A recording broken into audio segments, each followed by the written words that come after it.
so we need to go further. We need to reduce carbon emissions here in the United States by at least 50% by 2030.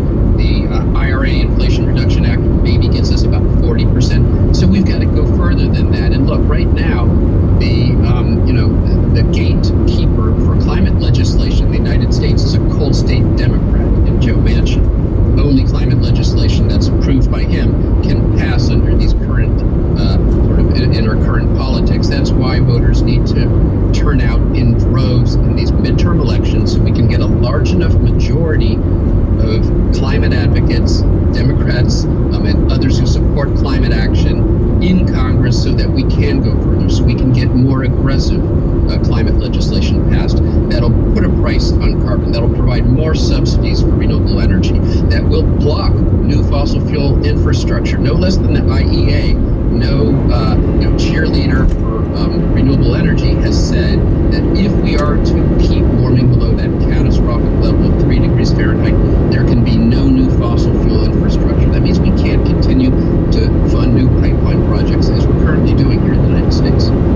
Why is a Category 2 hurricane like Fiona that just swept through Puerto Rico, we don't even know the extent of the damage as it moves on to the Dominican Republic, causing so much damage in Puerto Rico compared to a Category 5 Hurricane Maria? Also, what's the significance of it appearing so late in hurricane season?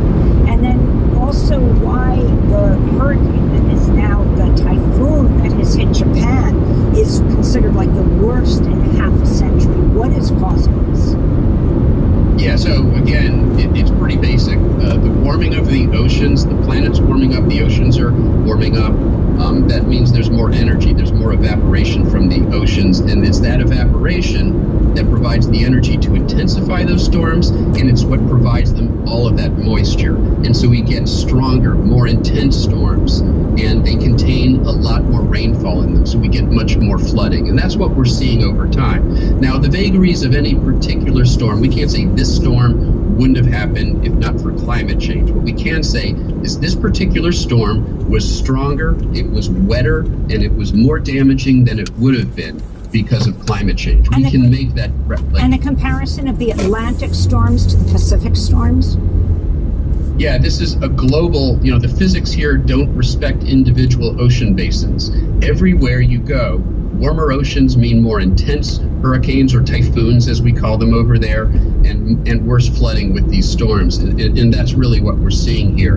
And, this is really just sort of the tip of the iceberg. The good news is we can prevent this all from getting worse if we bring those carbon emissions down, as I said, 50% within the next decade, down to 0 by mid-century. We can prevent further warming of the planet and worsening of these effects. But if we continue to burn fossil fuels, all of this only gets worse. This only becomes a glimpse of what is to come. Michael Mann, we thank you for being with us, Presidential Distinguished Professor and Director of the Penn Center for Science, Sustainability, and the Media at the University of Pennsylvania. His most recent book, The New Climate War, The Fight to Take Back Our Planet.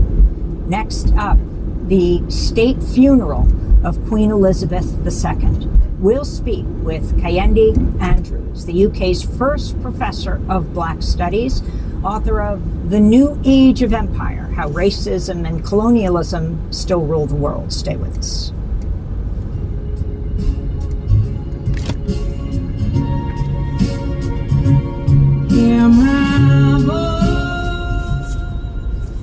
You're listening to KSJD, and it's Democracy Now! Going on right now. Our fall fund drive